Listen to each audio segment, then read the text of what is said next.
Hi കൂട്ടുകാരെ, ഇന്ന് നമ്മൾ സംസാരിക്കാൻ പോകുന്നത് വിശ്വാസികൾ സാധാരണയായി പറയുന്ന ഒരു പ്രസ്താവനയെക്കുറിച്ചാണ്. ദൈവത്തിന് തുടക്കവും ഒടുക്കവുമില്ല, ദൈവം ശാശ്വതനാണ്. കേൾക്കുമ്പോൾ ഇത് വളരെ ആഴമുള്ള ഒരു ദൈവസങ്കല്പമായി തോന്നും. പക്ഷേ അക്കാദമിക് ലോകത്ത് ഈ വാദം എങ്ങനെ വിലയിരുത്തപ്പെടുന്നു എന്നതാണ് ഇന്ന് നമ്മൾ പരിശോധിക്കുന്നത്. ആദ്യം തന്നെ ഈ വാദം യുക്തിപരമാണോ എന്ന് നോക്കാം. തുടക്കവും ഒടുക്കവും ഇല്ല എന്ന് പറയുന്നത് ദൈവം സമയത്തിനുള്ളിൽ നിലനിൽക്കുന്ന ഒരു സത്തയല്ല എന്ന അർത്ഥത്തിലാണ് സാധാരണ ഉപയോഗിക്കുന്നത്. അതായത് ദൈവം ഒരു സമയത്തിൽ ആരംഭിച്ചതുമല്ല, ഒരു സമയത്ത് അവസാനിക്കുന്നതുമല്ല.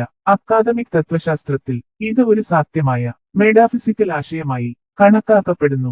ഇവിടെ മെറ്റാഫിസിക്കൽ ആശയം എന്ന് പറയുമ്പോൾ അതിന്റെ അർത്ഥം ഇതാണ്: നമ്മൾ ദിനജീവിതത്തിൽ കാണുന്നതും അനുഭവിക്കുന്നതുമായ വസ്തുക്കളെക്കുറിച്ചല്ല ഈ ആശയം സംസാരിക്കുന്നത്. പകരം സത്ത എന്നത് എന്താണ്, കാലം എന്താണ്, കാരണം എന്താണ് എന്ന പോലുള്ള അടിസ്ഥാന ചോദ്യങ്ങളെക്കുറിച്ചാണ് മെറ്റാഫിസിക്കൽ ആശയങ്ങൾ സംസാരിക്കുന്നത്. അതിനാൽ ദൈവത്തിന് തുടക്കവും ഒടുക്കവും ഇല്ല എന്ന വാദം ഒരു ശാസ്ത്രീയ അവകാശവാദമല്ല, പക്ഷേ യാഥാർത്ഥ്യത്തിന്റെ അടിസ്ഥാന സ്വഭാവത്തെക്കുറിച്ചുള്ള ഒരു തത്വശാസ്ത്ര അവകാശവാദമാണ്. അതുകൊണ്ട് ഈ വാദം യുക്തിക്ക് പുറത്തുള്ള അർത്ഥശൂന്യ വാക്കുകളല്ല, പക്ഷേ യുക്തിപരമായി പറയാവുന്നതും അക്കാദമിക്കായി പ്രശ്നരഹിതമാണെന്നതും ഒരുപോലെയല്ല. ഇപ്പോൾ ഈ വാദത്തിന്റെ അക്കാദമിക് പിഴവുകൾ നോക്കാം. ആദ്യത്തെ പ്രശ്നം: ഈ വാദം വ്യക്തമായി എന്താണ് പറഞ്ഞത് എന്ന് വ്യക്തമല്ല എന്നതാണ്. സമയത്തിന് പുറത്തുള്ള സത്ത എന്ന് പറയുമ്പോൾ അത് യഥാർത്ഥത്തിൽ എന്താണ് അർത്ഥമാക്കുന്നത്? നമ്മുടെ എല്ലാ ആശയങ്ങളും മുമ്പ്, ശേഷം, മാറ്റം, കാരണബന്ധം എന്നിവയെ ആശ്രയിച്ചാണ് രൂപപ്പെടുന്നത്. ഇവയെല്ലാം ഒഴിവാക്കിയാൽ അവശേഷിക്കുന്ന സത്ത എന്താണ് എന്ന് നമുക്ക് വ്യക്തമായി പറയാനാകുമോ എന്നതാണ് പ്രശ്നം.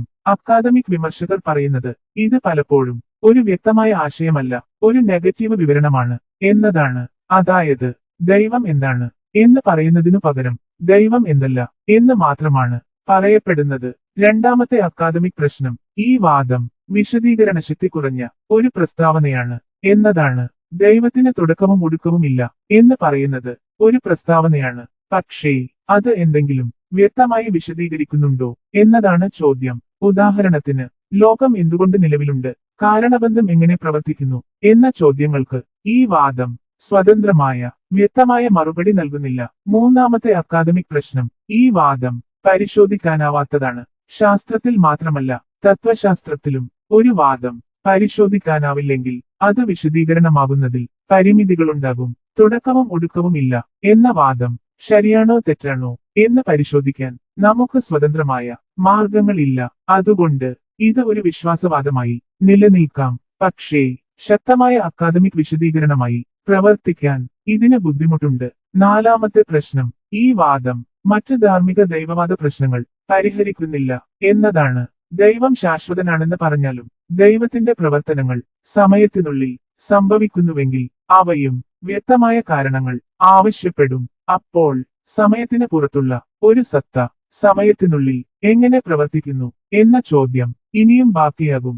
ഇപ്പോൾ ചോദ്യം വരും: അക്കാദമിക് ലോകത്ത് ഇതിനേക്കാൾ ശക്തമായ വാദങ്ങളില്ലേ? ഉണ്ട്.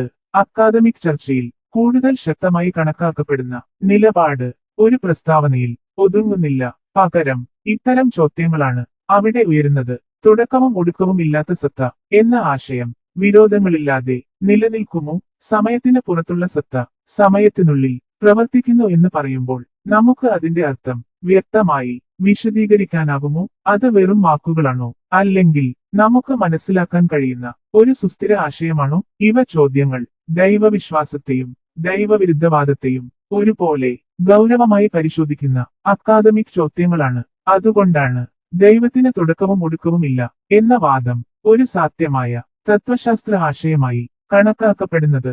പക്ഷേ അക്കാദമിക് തലത്തിൽ ഏറ്റവും ശക്തമായ വിവരണമായി കണക്കാക്കപ്പെടാത്തത്. ഇതിന്റെ അർത്ഥം ഈ വാദം തെറ്റാണ് എന്നല്ല, പക്ഷേ ഇത് വിശദീകരണ ശക്തി കുറഞ്ഞ ഒരു അവകാശവാദമാണ് എന്നതാണ്. അവസാനം ഇത്ര മാത്രം പറയാം: ദൈവത്തിന് തുടക്കവും ഒടുക്കവും ഇല്ല എന്ന വാദം വിശ്വാസപരമായി ആശ്വാസം നൽകാം, പക്ഷേ അക്കാദമിക് ലോകത്ത് അത് സ്വയംപര്യാപ്തമായ ഒരു വിശദീകരണമല്ല. ദൈവത്തെക്കുറിച്ചുള്ള ഗൗരവമായ ചർച്ചകൾ ഇതിൽ അവസാനിക്കുന്നില്ല. ഇതിനേക്കാൾ ആഴത്തിലുള്ള തത്വശാസ്ത്ര ചോദ്യങ്ങളിലൂടെയാണ് അവ മുന്നോട്ടു പോകുന്നത്. ചിന്തകൾ തുടരാം, ചോദ്യങ്ങൾ ചോദിക്കാം. അങ്ങനെയാണ് അറിവ് മുന്നോട്ട് പോകുന്നത്. നന്ദി കൂട്ടുകാരെ, അടുത്ത വീഡിയോയിൽ വീണ്ടും കാണാം.